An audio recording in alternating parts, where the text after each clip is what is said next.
semuanya, kembali lagi di YouTube channel aku. Untuk video kali ini kita akan mengangkat topik galau pasca toga, mau kerja atau lanjut S2. Nah, di sini oh ya, pertama-tama kenalin dulu kalau yang belum tahu, aku Archie dan di sini ada dua teman aku yaitu siapa? Asad dan Abraham. Nah, kenapa sih kita gimana nih guys setelah kuliah, rasanya atau pengalamannya seru nggak? Apalagi kan kayak kita lulusnya sejak COVID gitu kan, bukan bukan lulus yang biasa. Ya. Sebagai angkatan ya COVID gitu-gitu aja pertama. lah, Gitu. nggak ada gimana. Ya, biasa lah, Mak. Bangun Tapi tidur kan kayak di rumah. skripsinya kan nggak di ruangan, terus kayak ada kesulitan nggak sih kayak selama setelah kuliah tuh kalian ada ngerasa kesulitan nggak sih mau ngapain gitu, atau kayak nyari kerja susah atau gimana itu, nggak ada ngerasa kayak gitu? Gimana Bram? Mungkin dari gue sih kerasa banget susahnya. Ya gue nggak bisa bandingin lah dengan situasi di luar COVID ya, karena ya gue lulus ketika COVID, nggak pernah ada Iya sih. situasi lain. Tapi kayak menurut pengalaman pribadi sih lumayan Sulit ya. menantang lah ya. Ya, Cari kerja selama masa COVID itu menantang ya, bahasa ini ya, bahasa halusnya. Karena Tapi, ya gimana, kayak perusahaan yang gede-gede aja banyak yang akhirnya mengurangi pegawai yang diterima. Iya, jadinya. Tapi yang pasti perlu kita tahu tuh dari yang sudah diterima kerja waktu masa COVID sih yang pasti. Itu kita pengen tahu pendapatnya soalnya.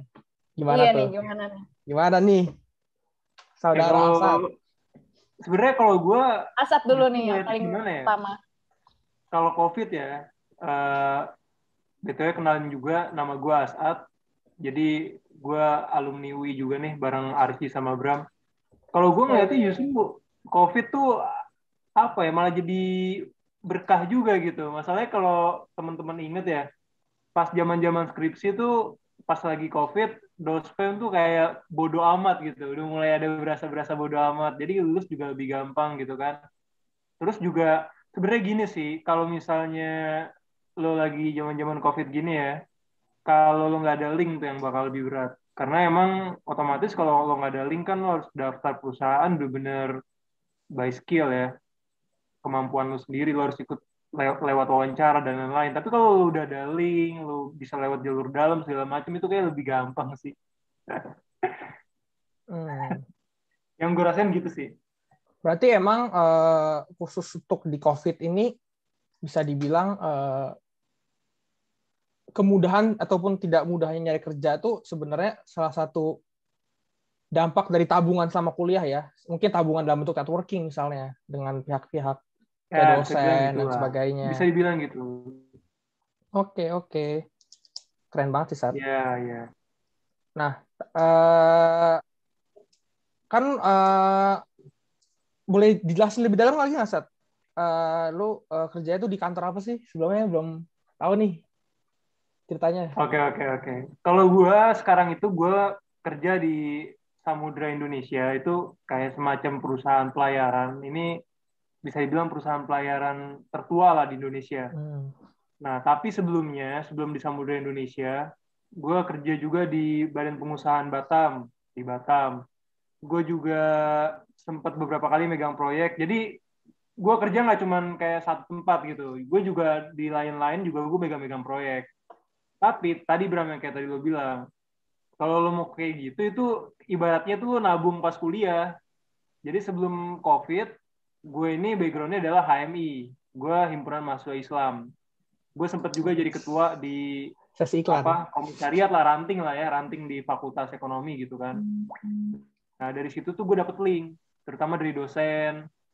Habis itu juga, ya misalnya kayak kalau lo pada tahu misalnya kayak Faisal Basri, itu kan juga HMI. Akbar Tanjung itu HMI. Nah, dari situ gue dapat link. Nah, dari situ juga gue dapat kerjaan di BP Batam, gue dapat kerjaan di Samudra. Itu bisa dibilang dari link itu juga sih. Berarti bisa dibilang lu tuh banyak di swasta nggak sih, Sat? Setidaknya ya dari pengalaman. Tapi sebelumnya gue di pemerintah, Bram. Yang di BP Batam itu kan pemerintah. Oh iya ya, benar. Nah, kalau berarti sekarang tuh kita pengen tahu nih berarti nih, kalau yang sekarang lagi di pemerintahan, bukan yang dulu. Kalau yang sekarang kira-kira di sektor publik tuh gimana ya? Dari itu sih mungkin Jadi sebenarnya dari awal masuk kerjanya, kayak Asad lah, kayak dari awal masuk kerja dan ketika ngerjainnya. oke. Halo, Tes.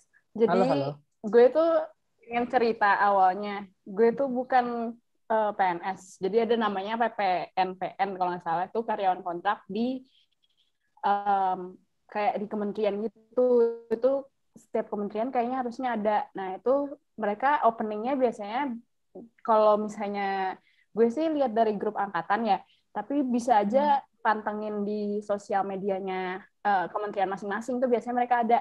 Nah, terus kenapa sih gue lebih memilih untuk masuk PPNPN, kenapa nggak langsung CPNS gitu, atau kayak milih yang lain? Karena perasaan gue setelah lulus kuliah tuh ada perasaan bingung juga. Kalau misalnya lo masuk ke yang tetap tuh kan fix gitu loh, permanen di situ. Tapi gue tuh kayak masih bingung gitu, apakah emang di sini gue cocok gitu. Apalagi kalau misalnya nih kalian pengen di pemerintahan, itu biasanya ada dinasnya, kayak di Kementerian Luar Negeri kalau nggak salah tuh dia kayak dinas 10 tahun. 10 tahun buat dinas, kalau misalnya kalian tiba-tiba ternyata nggak cocok gimana. Jadi kalau emang pengen masuk kementerian, itu menurut gue pribadi kayak lebih baik magang dulu sebelumnya, atau kayak jadi karyawan kontrak dulu daripada kayak masuk terus kalian udah keikatan dinas terus kayak ternyata nggak cocok tuh, kalian bisa disuruh bayar banyak gitu, dan kok nggak sepele, kerjanya sama aja kayak yang lain. Kerjanya kalau gue pribadi jadi junior economic analyst gitu, jadi kayak bikin bahan sama aja sih kayak yang lain, cuman statusnya bukan PNS. Nah terus tapi pengalamannya bagus banget karena jadi gue baru beberapa bulan di Kementerian PPR atau Bappenas ini udah dapat pelatihan banyak. Terus punya atasan yang sangat peduli, yang sering ngajarin kalau misalnya ada sesuatu, terus jadi belajar birokrasi juga kan kalau misalnya di pemerintahan tuh gimana, sama kayak ternyata nggak sekaku itu, tapi nggak tahu kementerian lain sih. Itu yang gue rasain kalau misalnya di PPN. Jadi awalnya kenapa gue memilih untuk kontrak itu dari situ.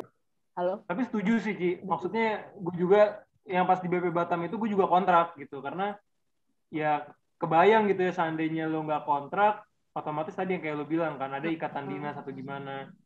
Nanti akhirnya lo baru berapa bulan dengan nyaman gitu kan. Kita nggak tahu gitu. Karena beda banget antara kultur kerja di pemerintah sama kultur kerja di swasta, itu beda banget.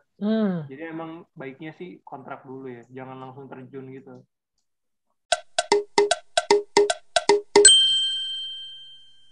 Kalau terkait S2 gitu-gitu juga menurut gue perlu diketahui. Setidaknya kalau dari dosen gue nih bilang, dia namanya apa? Dr. Rashad Hasan dari University of Melbourne. Dia bilang bahwasanya emang S2 itu adalah sebuah komitmen finansial yang besar. Apalagi kalau bayar sendiri ya, itu besar sekali. Sedangkan kita semua di kehidupan juga punya opportunity cost. Maksudnya kita mengambil waktu kita 2 tahun, ada sebuah opportunity cost yang hilang. Misalnya ya harusnya kita dapat penghasilan selama 2 tahun itu dan bekerja, itu kita jadi nggak dapat. Atau mungkin networking di pekerjaan juga mungkin itu akan hilang karena lu harus pergi ke negara lain dan membuat networking baru. Kayak gitu-gitu juga ada. Sehingga sebenarnya perlu juga sih sebelum berangkat S2 itu juga sudah mengetahui nanti setelah lulus mau ngapain. Jadi biar itu menjadi sebuah investasi yang benar-benar kerasa manfaatnya. Iya. Dan menurut gua apapun itu tujuannya, itu nggak masalah kok. Maksudnya ya selama itu ya legal ya tujuannya. Maksudnya tujuan yang legal, itu menurut gua nggak masalah. Apakah maksudnya itu ya gue pengen dapat gelar aja biar naik pangkat, itu bukan tujuan yang buruk sebenarnya ya. Itu tetap tujuan, dan kalau asal itu maksudnya emang beneran bisa tercapai dengan dia misalnya ambil masters dan dia bisa punya prospek karir lebih bagus, ya menurut gue itu tetap artinya investasi untuk pendidikan tingginya itu rasional dan ada profitnya jadinya. Itu sih menurut gue. Jadi mungkin perlu lebih jelas ya ketika nanti pemirsa kita semua menentukan mau atau enggaknya ambil S2 itu. Jadi pada intinya video ini tuh kayak kita pengen ngasih tahu loh kalau misalnya apa sih yang dirasakan oleh anak-anak setelah lulus gitu. Kayak mungkin ada orang yang kayak ya jalannya gue pengen ini tek terus langsung dapat. Mungkin ada orang yang masih bingung, masih pengen nyari pengalaman, terus masih pengen lihat-lihat yang lain, atau juga masih ada orang yang ngelamar kerja terus kayak ketolak. Itu wajar banget sih. Kayak gue pernah dengar ada temen gue, ini pengalaman dia tuh kalau orang lihat sosmednya dia pasti ngelihatnya oh dia sering banget dia banyak keterima di perusahaan-perusahaan yang prestis, padahal orang-orang tuh nggak tahu di balik layar dari 10 yang dia dapat tuh mungkin dia ada 100 yang dia daftar dan dia ketolak mungkin 90. Jadi kayak apapun jalan yang kalian tempuh setelah lulus itu nggak ada yang salah, orang punya masing-masing jalan. Terus kayak menurut gue sih kita saling support ya. Menurut gue nggak ada gunanya juga lah ngebanding-bandingin gitu kan, misalnya gue udah di tahap ini sedangkan si siapa masih di tahap apa gitu, karena pada akhirnya juga ya lu kan sebenarnya apa sih yang lu cari gitu setelah lu lulus, kan lu cuma pengen berguna kan, maksudnya ya kecuali lu juga pengen nyari duit gitu misalnya untuk memperkaya diri lu, tapi kan lebih dari itu kan lu juga pengen punya legacy dong, pasti lu nggak pengen hidup lu cuman gitu-gitu aja misalnya. Ya menurut gue juga ya udah, jadi jangan juga kita akhirnya jadi ngerendahin orang lain gitu, karena bisa jadi orang yang kita rendahin nantinya justru bakal jadi partner potensial kita gitu di masa depan. Dan gue udah beberapa kali lah nemuin kasus kayak gitu di mana teman-teman kuliah gue gitu sekarang malah jadi partner potensial gue sampai sekarang gitu. Kalau lo gimana, Bram? Ya sih, kalau menurut gue bener-bener ya ngebanding-bandingin itu ya sekalipun itu pasti terjadi ke semua orang ya. Kita semua pasti akan melakukan dosa itu, adalah kita membandingkan diri kita ke orang lain karena ya bagaimana lagi, namanya juga manusia kan. Tapi ya menurut gue itu yang pasti sih setiap orang itu dia punya luck-nya masing-masing ya, punya keberuntungan masing-masing. Ya mungkin dia terlahir di keluarga yang memungkinkan dia lebih mudah mendapatkan pekerjaan atau sebagainya, itu kan bagian dari luck gitu ya. Dan sebagian orang juga tentunya nggak cuma luck, dia juga harus kerja keras. Jadi maksud gue jalan hidup orang tuh beda-beda, dan jalan hidup orang itu mungkin bisa dibilang ya seperti apa ya, mungkin kayak dampak dari hubungan dari luck dan kerja keras itu. Jadi yang pasti luck itu sesuatu yang di luar dari kontrol kita. Kita lebih bisa kita lakukan ya karena kita sudah jebret lahir di bumi ya, kita kerja keras kan itu sebenarnya. Jadi kayak kita kerja ya di luar daripada situasi yang kita nggak bisa kontrol seperti COVID dan sebagainya.